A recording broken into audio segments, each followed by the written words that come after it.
So actually, this is my first conversation with the owner of sushi restaurants. uh, Okay, so great, great. I'm very curious and interested, and yeah, thanks again for joining. Yes, could you like introduce what Maki Ramen does? How many restaurants you have? Some words about the locations. Okay, And so my name is Teddy, and I'm the founder of Maki and Ramen. Maki Ramen, basically, Maki is sushi, ramen is a soup noodle.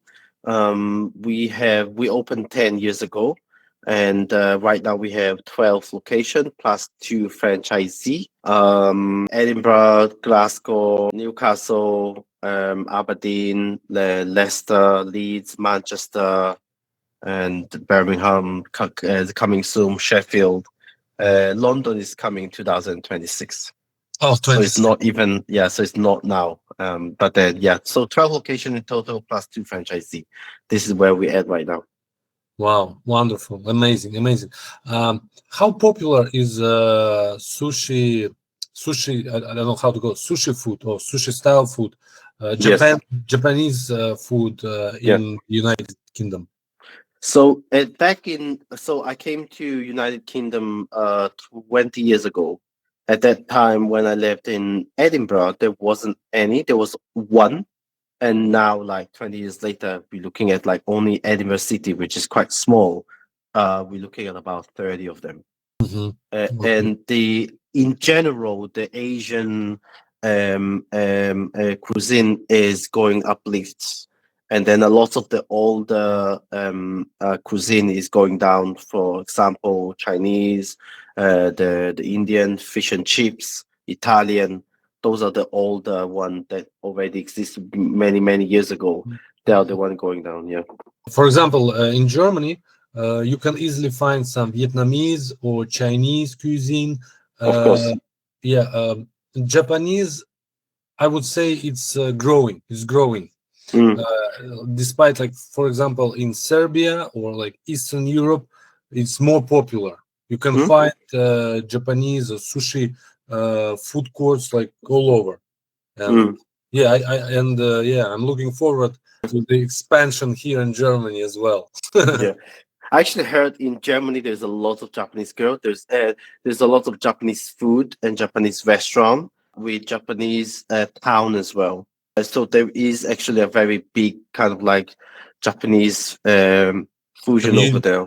Yeah, Uh, yeah, community, actual community. how do you see the future of your niche, of your market, Japanese food? In general, I think that the it's gonna be one of the well, we call it, the five a day, which is the healthy side. So Mm, it is like five a week. So every week, people were thinking about what to eat, right? mm, So they will start it with category such as Chinese, Italian, Indian, mhm, or kebab, fish and chips. But then the Japanese has never been to this list. mm. Now, in the future, even now, they started to have like, how about we go Japanese? Right, yeah, kebab is not healthy. Yeah. Yeah, really, Japanese food is healthy. Hmm. Rice, salmon, for example, avocado, so like many healthy ingredients. I don't think that, yeah, Yeah. and Correct. like ramen, for example, right? Hmm. Noodles, soya sauce, and Yeah.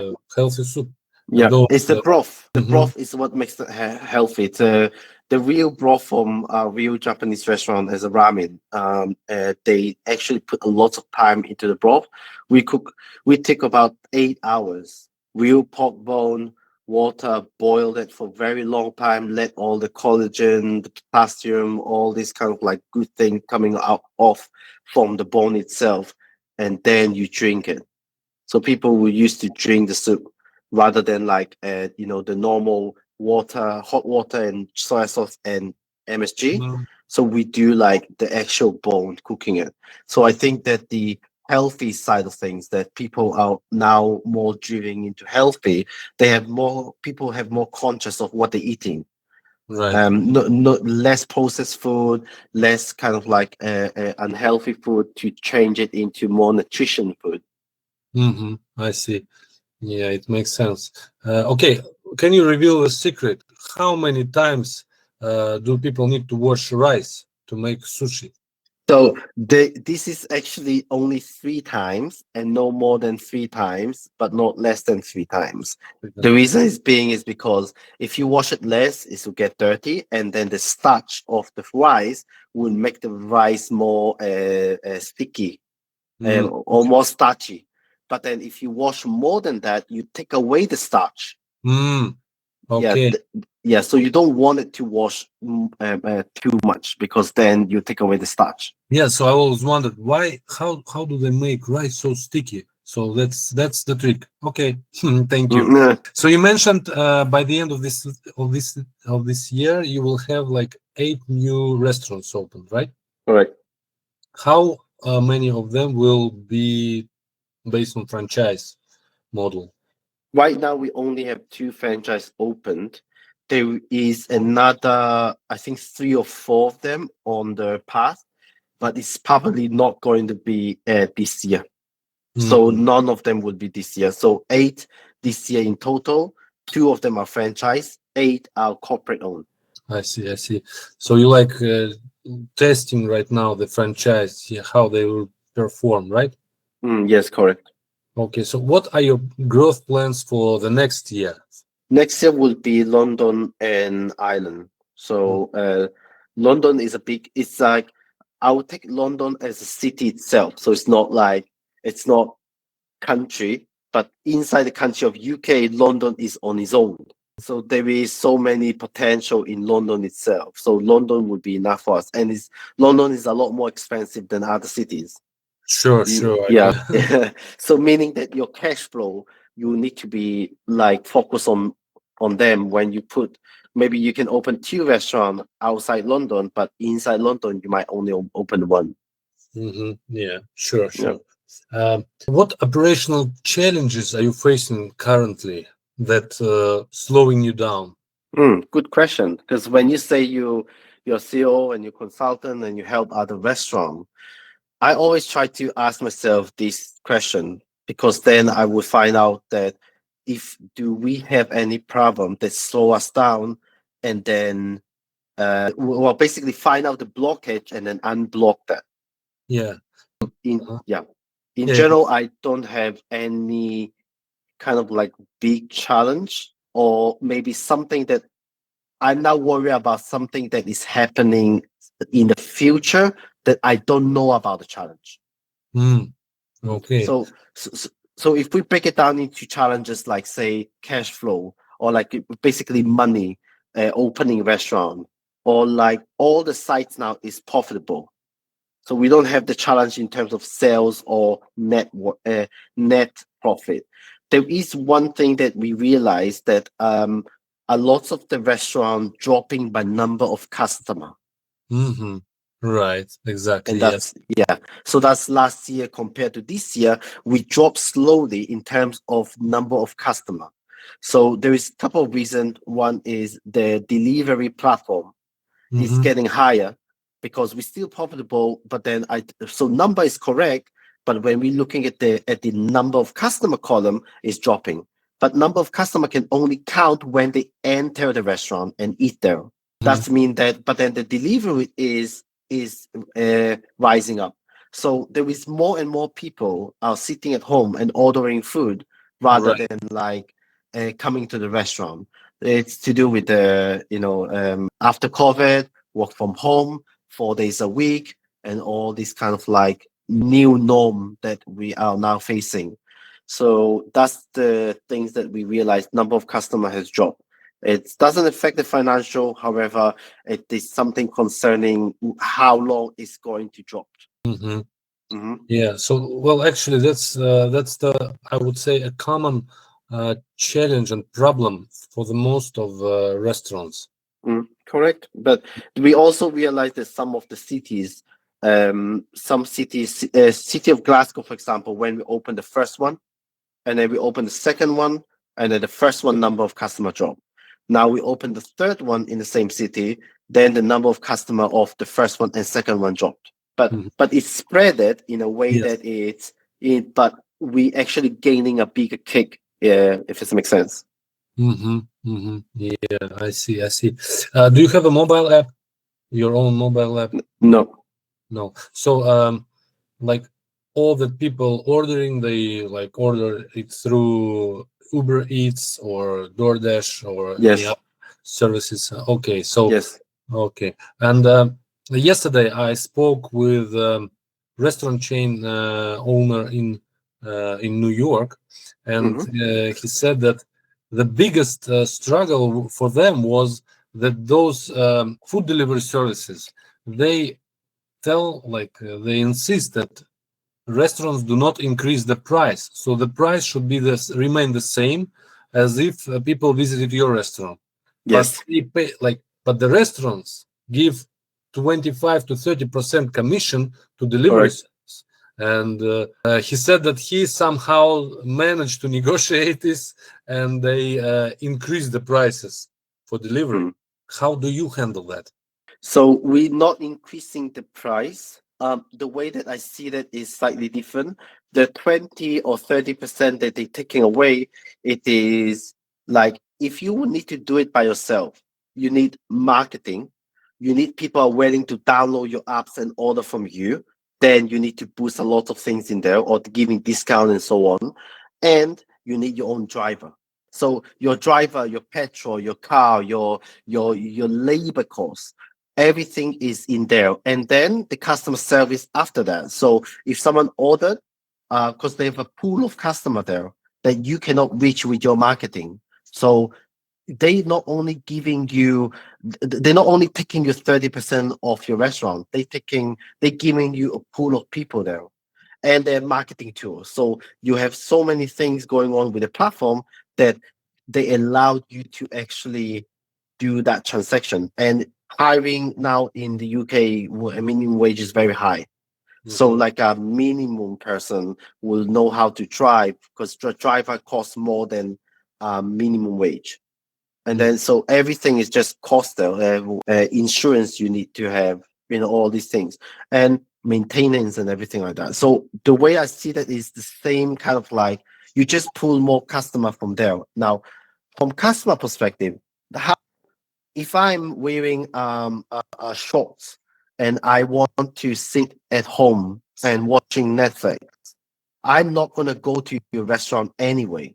So your 70% of what you're supposed to earn, 30% from the Yep. from the delivery, that 70% will go somewhere else, Mm. right? So if you don't do that, your 70% is gone, and then they're just going to order from someone else. Now, Yeah. on the flip side of it is, I know there's some restaurant that don't do delivery at all.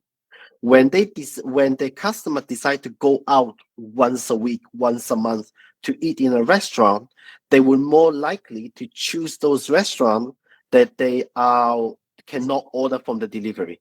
Hmm. Okay. Yeah. Good point. Good point. Okay. The restaurant owners that I spoke, those who have mobile apps, they also have some loyalty programs Yes. which they use, and it helps them to increase the amount of repeat customers because they always pushing them, like giving them points for the orders, then sending them notifications and so on and so on, and it works very good. Yeah, so my thinking is that like for some restaurant chains, we got dependency. We didn't get rid of the third-party deliverers entirely, but like using the mobile app and the loyalty program, we managed to first to understand, to have the data of our customers, how Mm. often they order, what they order, what is the amount of the like average check amount, and so on. That helped us to control, if I may say so, control and manage the repeat Repeat customers. customer. Yeah. Yes, yes, Yeah. Yeah. and we also provided them the ability to order via app, no matter that the third party delivers, meaning that they associated the like with spreading the brand of the company. So Hmm. instead of thinking of DoorDash or Uber Eats, they had the brand in the app, and they see like, okay, now I'm ordering from Maki Ramen, and yeah, I love that food, and so on. Yeah, Yes. yeah, We have loyalty program, but then only when you sit in. Yeah. So it is embedded into the ecosystem. So when Mhm. you pay, well, you tell them the name, and then they will have some kind of loyalty program there. It's not the best, I would say. Maybe apps is better, but then I I don't know. I only download one app which I use for well, actually coffee shop, Okay. because then I need to collect those stamp, and then I get a free coffee. But then Nando's, I'll use this app because Nando's here in UK. You know Nando's? Do we have No, Nando's in Germany? no, Nando's something Spanish, Mexican. Okay, well, you don't know Nando's. Oh my god. Oh my God, you embarrassed me. Okay. No, no, but UK we have like everywhere. Maybe in Germany it's not, but then Nando's is basically a roast chicken. Oh, I know how they call it. Los Polos Hermanos. It's like a South African Portuguese piri piri, chicken No, piri yeah, yeah, piri. yeah. I've just Googled it, Nando's peri peri. No, we don't have it in Germany. Oh my How god, come? how come? Yeah. They are everywhere. They're worldwide. World. Let me check. Worldwide. Maybe They're in worldwide. Frankfurt they don't have it. World. And well, if they don't have it in Frankfurt, they don't have it in Germany, No, right? no, no. UK, Ireland, Canada, United States, then some South Africa, and then Bahrain, Qatar, UAE. so Middle East, Yeah, Middle and, East. and that's it. In Europe, there is no. No Nando's in Europe. Yeah. Uh, that's why I'm not going to Europe. No, I'm joking. It's roughly about £15 per head, so it's like cheaper than like a normal restaurant, which is about 20 £25 per head for a restaurant. They are about 15 £18 per head, but they are more expensive than a fast food, which is like McDonald's, KFC. So they are at like £10 per head, so they are at like 15. So they're in a happy medium. Nando's app you download, and then you can order from the app when you sit down. And then in but I I normally don't download app for restaurants. I just download app for coffee shop. Maybe that's like the norm of the UK, because otherwise, imagine how many restaurants you go to, how many apps you need to download to have all that. When you download one Uber Yeah. Eat or Deliveroo, you have all the restaurant there, and they give you discount, and you have a lot of data from them as well. So, like, as a first time customer, as a loyalty customer, how much you spend on average, and Deliveroo can also give you like an insight of the area as well. Like Mhm. in this area, a 2 mile radius, you have X amount of customer. This is how much they spend, and so on. So we use that a lot with opening a new site as well. Yeah, it's like, I myself, I always download Burger King app when I'm going to go to Burger King just to check the coupons, and then I deleted it. Oh, really? Yeah, yeah, right. Okay. Okay. Yeah. Good one. That's Yeah, it's amazing. yeah. So, what metrics do you track regarding the monitoring your like KPIs? KPI. We use KPI and OKR. Hmm. KPI mainly is number of customer, average spend, number of review, so the star and everything. Hmm. Um, and then the sales itself, prediction against the actual. So we predict, like, say you're gonna make £5,000 today. The Hmm. actual is you're making £6,000 a day. The in wage percentage, that's important, and food cost. Yeah. So regarding food, how logistics is doing? Did you have any issues like when those tariffs appeared? I'm not sure if it affected UK somehow, but still, it's a roller coaster, and you don't know what to expect from Mr. Trump. Yeah. Though we in terms of UK not, but in general, everything go up. You know that like everyone is going up, so it's not a new thing. The war between Ukraine and Russia, all the electricity, gas is going up, Mhm. and then there is a lot of food going up. Minimum wage is our government increasing every time the minimum wage, everything will go up after that, because the supplier need to pay for the staff more. So then they will charge us more. But then we end up charging the customer more. and then the cell code is just go like this all the time. It's just like just like Yeah, normal things. Yeah. yeah, like we're all involved, customers, business owners. We're all like in one and the same chain. Yep. Yeah, exactly. Yep. Okay, one my last question is if you had a magic wand Oh, okay. which you can use once and only for your business, what Uh-huh. would you do? If I have a magic wand that I use for my business, what would I do? Oh, I will put that magic wand into my business bank account, and then I will say, "This is unlimited cash flow I have." All right. Great. Okay, nice, nice. Then it doesn't matter how many customer you come in or not. I pay the staff very high wages. Doesn't matter for me. It's just there's so many. So eventually you would make all the people around happier, right? Yeah, exactly. Because you don't need Employees. OKR, you don't need anything. You don't need app. You don't need loyalty customer. You can pay them whatever you want. But that's that. It's a dream. Not, Yeah, yeah, sure, I sure. know. It was, like trick It's a question. magic. Magic, yeah. And hard workers, they don't want cheating.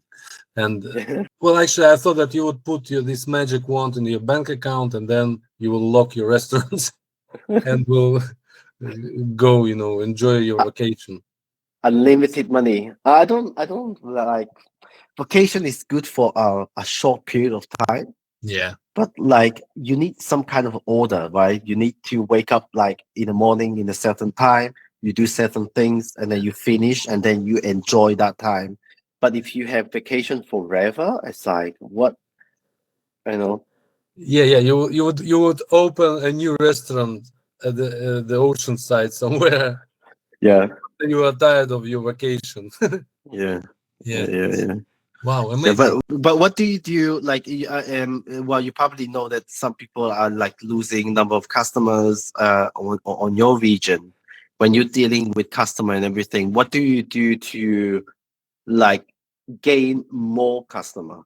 Like you mentioned about the app, and then you Yeah. can turn those loyalty customer to come back, but that's a number of transaction, which is like the pool that you have, then you just attract as much as. But how do you expand that pool or get more people coming into your restaurant?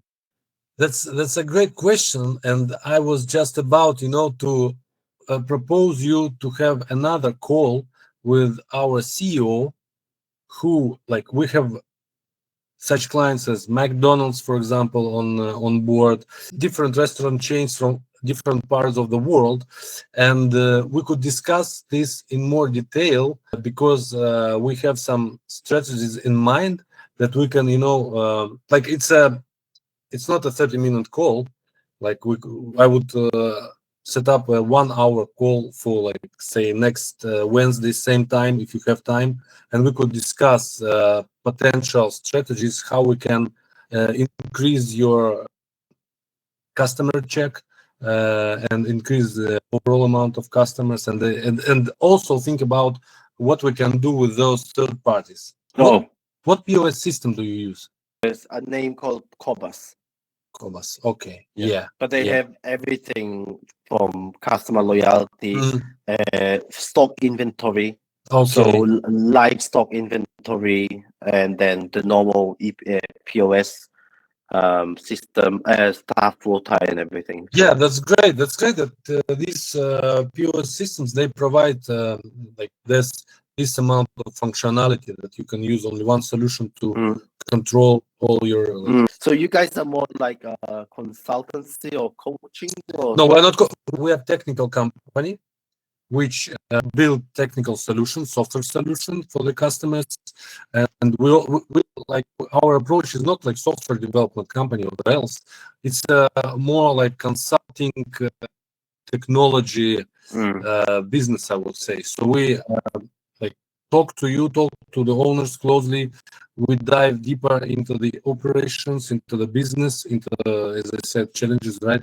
So now I can see that one part is increasing the check, right? And another part is the third party delivery services that you're not struggling. I wouldn't say that you're struggling, but Yeah, there are some gaps or opportunities yeah, always. which we can improve and increase Okay. your overall revenue without any magic. Yeah. What do you say about the next call Okay. next week? Send me an email first, and then I will see